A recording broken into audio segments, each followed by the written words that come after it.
Good morning everyone, मैं जितेंद्र कुमार, प्रवक्ता भूगोल ऑनलाइन क्लास में आपका स्वागत करता हूं। जैसा कि आपको विदित है कि हम अपने कक्षा 12 विषय भूगोल की एनसीईआरटी को पढ़ रहे हैं और ये हमारा 5वां अध्याय चल रहा था। 5वें अध्याय का नाम था प्राथमिक क्रियाएं और प्राथमिक क्रियाओं में हमने प्राथमिक क्रियाएं क्या होती हैं और आर्थिक क्रियाएं क्या होती हैं इसके संबंध में पढ़ा था। और प्राथमिक क्रियाओं के अंतर्गत क्या क्या आता है, कौन कौन सी प्राथमिक क्रियाएं आती हैं, जैसे आखेट एवं भोजन संग्रह पर हमने डिटेल में चर्चा की थी। साथ ही साथ हमने पशुचरण के बारे में सीखा था कि पशुचरण किसे कहते हैं और पशुचरण कितने प्रकार का होता है और कहाँ कहाँ पशुचरण किया जाता है। और इसी प्रकार वाणिज्य पशुधन को भी हमने डिटेल में पढ़ा था और वाणिज्य पशुधन विश्व में किन किन क्षेत्रों में किया जाता है इसकी हमने संपूर्ण जानकारी ली थी। इसी प्रकार कृषि भी एक प्राथमिक क्रिया है और कृषि के जितने भी प्रकार होते हैं वो प्राथमिक क्रियाओं के अंतर्गत आते हैं। इसका भी हमने डिटेल में अध्ययन किया था और हम कृषि के विभिन्न प्रणालियों अर्थात विधियों को पढ़ रहे थे कि किस किस प्रकार की कृषि विश्व में की जाती है। जैसे निर्वहन कृषि को भी हमने पढ़ा था, जिसे 2 वर्गों में विभाजित किया गया था। आदिकालीन निर्वहन कृषि, जिसे स्थानांतरणशील कृषि के नाम से भी जाना जाता है और भारत में इसको झूमिंग कृषि कहते हैं। और विश्व में हमने देखा था कि स्थानांतरणशील कृषि किन किन क्षेत्रों में अधिक की जाती है और किस देश में इसको किस नाम से जाना जाता है। जैसे मध्य अमेरिका में और मैक्सिको में इसे मिल्पा कहते हैं और मलेशिया इंडोनेशिया में इसको लदांग कहा जाता है। इसी प्रकार हमने इसके बारे में पढ़ा था। साथ ही साथ हमने गहन निर्वहन कृषि के बारे में भी पढ़ा था और गहन निर्वहन कृषि 2 प्रकार की होती है। मैंने आपको डिटेल में इसको पढ़ाया था। चावल प्रधान गहन निर्वहन कृषि और चावल रहित गहन निर्वहन कृषि के बारे में पढ़ा था और विश्व में ये किन क्षेत्रों में होती है इसके क्षेत्रों को भी देखा था।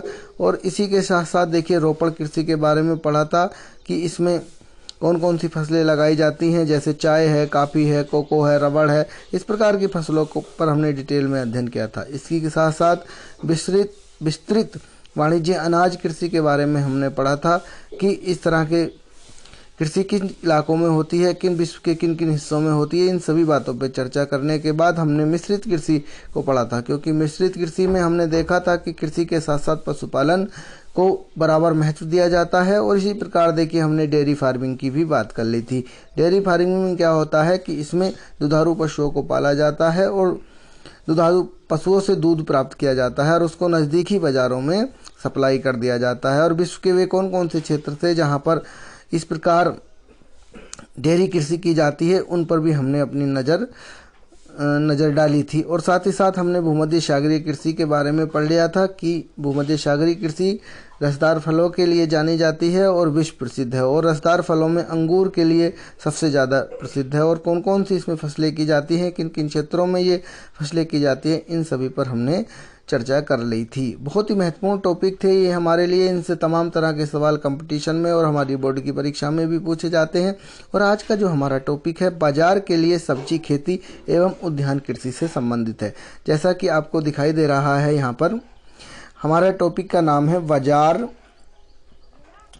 बाजार के लिए सब्जी खेती एवं उद्यान कृषि। इसका मतलब मैं बता दूं कि जहाँ ये खेती उद्यान कृषि के अंतर्गत आती है, इसमें फल फूल और सब्जियों की पैदावार की जाती है। और नगरों के आसपास जहाँ बड़ी जनसंख्या पाई जाती है, अगर देखिए ये नगर हैं, नगरों में काफ़ी सारी संख्या होती है और इसके आसपास के इलाकों में छोटे छोटे खेतों में गहन श्रम से गहन पूंजी लगाकर ज़्यादा पूंजी लगाकर फल और फूलों की खेती की जाती है और इसको नज़दीकी नगरों में सप्लाई कर दिया जाता है, क्योंकि इस तरह की खेती के लिए नगर क्या होते हैं, अच्छे बाजार होते हैं। तो इसके बारे में हम डिटेल में चर्चा करते हैं और पढ़ने का प्रयास करते हैं और जहाँ जो समझने की बात है उसको मैं आपको समझाता चलूँगा। इस प्रकार की कृषि में अधिक मुद्रा मिलने वाली फसल जैसे सब्जियाँ, फल एवं पुष्प लगाए जाते हैं। देखिए यहीं हम समझ लेते हैं कि इस प्रकार की कृषि में क्या लगाया जाता है। देखिए अधिक मुद्रा मिलने वाली, मुद्रा का मतलब जिसमें अधिक लाभ हो, अधिक मुद्रा मिले, इसलिए सब्जियां सभी खाते हैं, फल और पुष्प लगाए जाते हैं जिनकी मांग नगरीय क्षेत्रों में होती है। देखिए ये भी क्वेश्चन आ जाता है कि इस तरह की सब्जियों की, फलों की और पुष्पों की मांग किन क्षेत्रों में होती है? तो यहाँ पर देखिए नगरीय क्षेत्रों में अधिक होती है, क्योंकि नगरीय क्षेत्रों में अधिक आय प्राप्त करने वाले लोग निवास करते हैं और वे इनको खरीदने के लिए अच्छे ग्राहक होते हैं। तो इसी प्रकार हम देख सकते हैं इस कृषि में खेतों का आकार कैसे होता है? छोटा होता है। देखिए एक विशेषता इस कृषि की यह है कि इसमें खेतों का आकार क्या होता है? छोटा होता है। ये महत्वपूर्ण विशेषता है इसकी।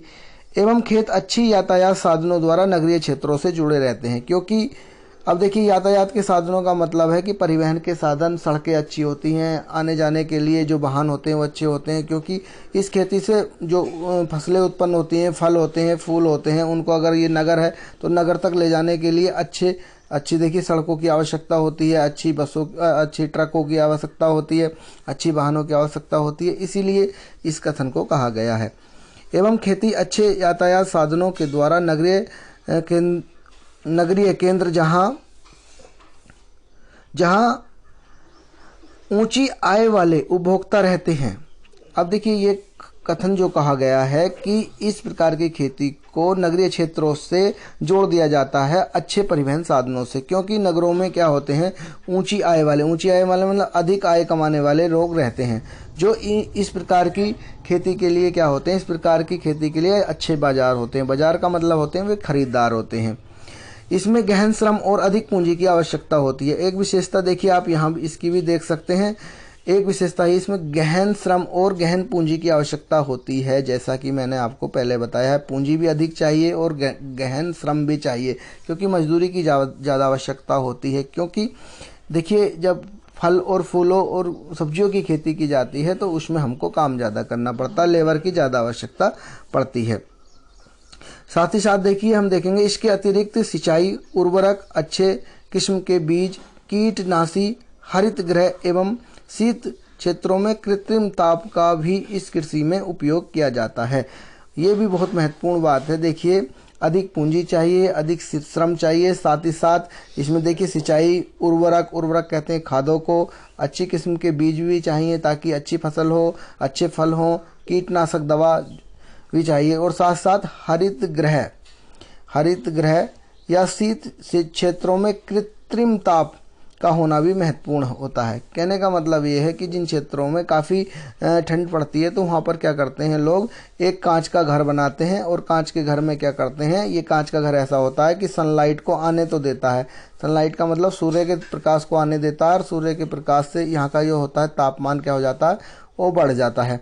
जब तापमान बढ़ जाता है तो ये घर ऐसा बनाया जाता है कांच का, जिसमें तापमान बढ़ जाता है और ये जो ताप आता है इसको बाहर नहीं जाने देता। तो अंदर इसमें सब्जियां लगाई जाती हैं, और ये सब्जियां लगाने के बाद इनको अधिक ताप की आवश्यकता होती है, क्योंकि ये इलाके जो इलाके होते हैं ठंडे इलाके होते हैं, और ठंडे इलाके होने के कारण इसमें ताप कम होता है, तो इसलिए ताप हमें ज़्यादा चाहिए। तो इस प्रकार से हम यहाँ पर ताप अधिक प्राप्त कर लेते हैं शीशे का घर बनाकर। इसी को कहते हैं हरित गृह प्रभाव।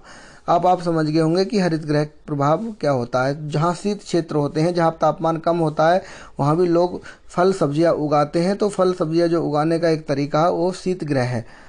तो शीत गृह के माध्यम से ये लोग सब्जियों को उगाते हैं। तो इसकी एक महत्वपूर्ण विशेषता ये भी है। तो ये आपको समझना यहाँ पर बहुत ही महत्वपूर्ण था, इसलिए मैंने यहाँ आपको बताया है। इस प्रकार की कृषि उत्तरी पश्चिमी यूरोप, अब देखिए इसके क्षेत्रों की बात पे चर्चा की है। तो इस प्रकार की जो कृषि होती है वो कहाँ होती है? उत्तरी पश्चिमी यूरोप के क्षेत्रों में होती है। हम मैप में देखेंगे इसको भी। संयुक्त राज्य अमेरिका के उत्तरी पूर्वी भाग में होती है। देखिए उत्तरी पूर्वी भाग किसका? संयुक्त राज्य अमेरिका का। भूमध्य सागरीय प्रदेशों में अधिक विकसित है। अब देखिए यदि आपसे इस प्रकार का क्वेश्चन पूछा जाता है कि ये जो कृषि होती है ये कहाँ अधिक होती है, तो आप लिख देंगे कि ये उत्तरी पश्चिमी यूरोप में, संयुक्त राज्य अमेरिका के पूर्वी भाग में और भूमध्य सागरीय प्रदेशों में अधिक विकसित हुई है। जहाँ औद्योगिक क्षेत्रों में जनसंख्या घनत्व अधिक होता है। कहने का मतलब है कि ये जो क्षेत्र है यहाँ पर नगरीय आबादी ज़्यादा पाई जाती है, नगरीय आबादी अधिक पाई जाती है, जिसके कारण यहाँ एक अच्छे बाजार विकसित हो जाते हैं। अब देखिए आगे क्या लिखती है हमारी एनसीईआरटी, इसको समझने का प्रयास करते हैं। नीदरलैंड बात नीदरलैंड की है। नीदरलैंड पुष्प उत्पादन में विशिष्टीकरण रखता है। अब यही क्वेश्चन आपसे आ जाता है कि कौन सा देश पुष्प उत्पादन के लिए जाना जाता है या विशिष्टीकरण रखता है, क्योंकि यहाँ बहुत अच्छे पुष्प पैदा किए जाते हैं। तो आपका उत्तर होना चाहिए नीदरलैंड।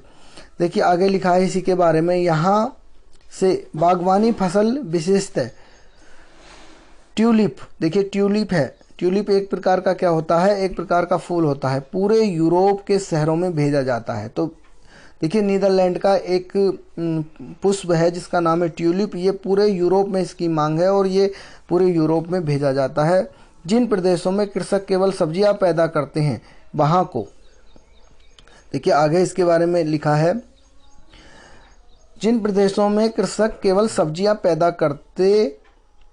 करते हैं वहाँ इसको ट्रक कृषि के नाम से भी जाना जाता है। बहुत महत्वपूर्ण है। देखिए इस प्रकार इस कृषि का नाम ट्रक कृषि भी रखा जा मतलब इस ट्रक कृषि भी इसको कहा जाता है। तो आपसे ये भी पूछ लिया जाएगा कि ट्रक कृषि क्या होती है, तो इसका मैं आपको मतलब बता दूं। देखिए ऐसा होता है, मान लीजिए ये नगर हैं हमारे, और नगरों के आसपास की भूमि तो वैसे ही आबादी में घिर जाती है, और नगरों से काफ़ी दूर दूर क्या करते हैं लोग, खेतों में सब्जियां उगाते हैं। और जब सब्जियां उगाते हैं तो इनको अतिशीघ्र सड़कों के माध्यम से, वाहनों के माध्यम से नगरों तक लाया जाता है, ट्रकों में भरकर। ये बड़े बड़े ट्रक होते हैं, जब ट्रक होते हैं तो ट्रकों के माध्यम से ये लोग अपनी सब्जियों को लेकर मंडी तक पहुंचते हैं, बाज़ारों तक पहुंचते हैं। इसीलिए इसको ट्रक फार्मिंग का नाम भी दिया जाता है, ताकि जो इलाके नगरों से दूर हैं वहाँ पर जो सब्जियां पैदा होती हैं उनको ये वाहनों के माध्यम से, ट्रकों के माध्यम से कहाँ तक पहुँचाते हैं, नगरों तक इसमें पहुँचाते हैं। इसलिए इसको ट्रक फार्मिंग भी कहा जाता है। बहुत महत्वपूर्ण क्वेश्चन है कि ट्रक फार्मिंग क्या है, काफ़ी बार परीक्षाओं में पूछा गया है, आगे भी पूछा जाता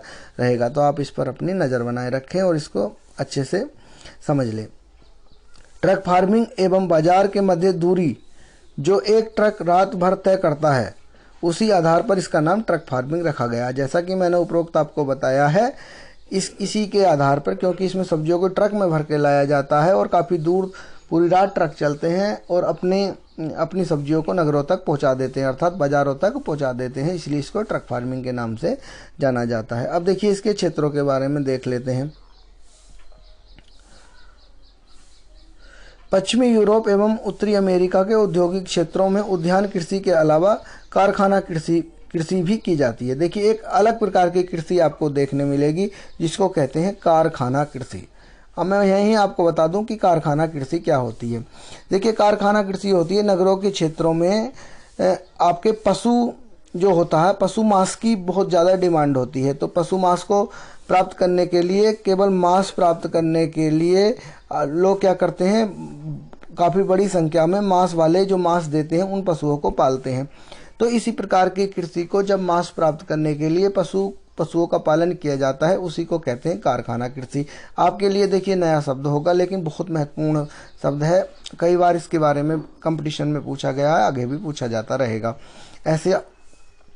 ऐसा यहाँ पर देखा गया है। तो आप समझ गए होंगे कि कारखाना कृषि क्या होता है। कारखाना कृषि में देखिए पशु पाले जाते हैं और केवल किसके लिए, मांस प्राप्त करने के लिए। देखिए मांस हमें कौन कौन से पशु देते हैं, आप इसको समझ सकते हैं। तो मांस वाले पशु कौन से होते हैं, जैसे आपके सूर होता है, ऐसे ही जो बड़े बड़े बैल होते हैं या भैंसे होते हैं या आपके बकरे होते हैं। तो इस प्रकार के बहुत सारे जानवर हैं, ऊँट हैं। तो जिस जानवरों का मांस लोगों को पसंद है, उसी जानवरों को बड़ी संख्या में पाला जाता है और उनसे मांस प्राप्त किया जाता है। तो जब इस प्रकार की कृषि की जाती है जिसमें मांस के लिए पशु पाले जाते हैं, उसी को कहते हैं कारखाना कृषि। बहुत ही महत्वपूर्ण है, आप इसको ध्यान रखें।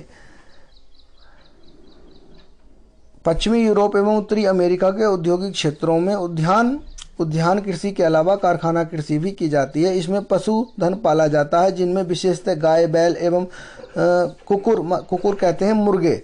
इन्हें बाड़ों पर कारखाने में तैयार बनाए भोजन पर रखा जाता है एवं उनकी बीमारियों का भी ध्यान रखा जाता है। आगे देखिए इसके बारे में क्या लिखा है, इसको भी हम रीड कर लेते हैं।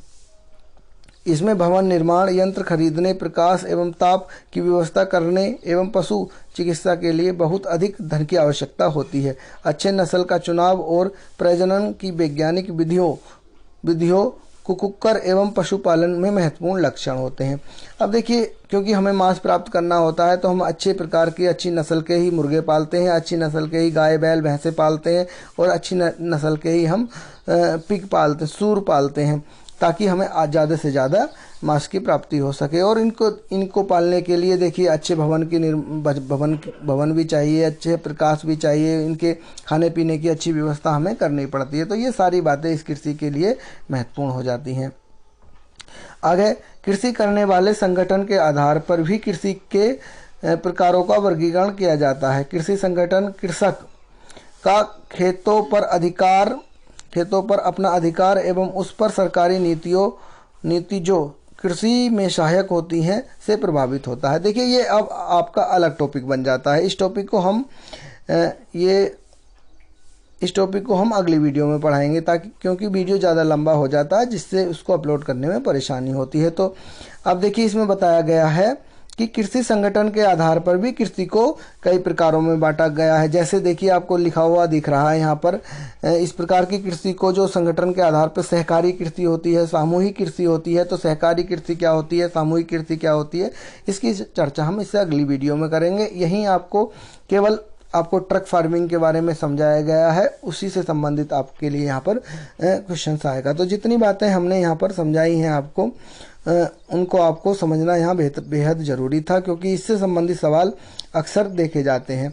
बाजार के लिए सब्जी खेती एवं उद्यान कृषि से आप क्या समझते हैं, इसकी क्या विशेषताएं हैं, इस प्रकार से क्वेश्चन आपसे पूछ लिए जाते हैं। या ट्रक फार्मिंग किसे कहते हैं, या कारखाना कृषि के नाम से किसे जाना जाता है। तो ये 3 प्रकार के सवाल यहाँ से आ जाते हैं।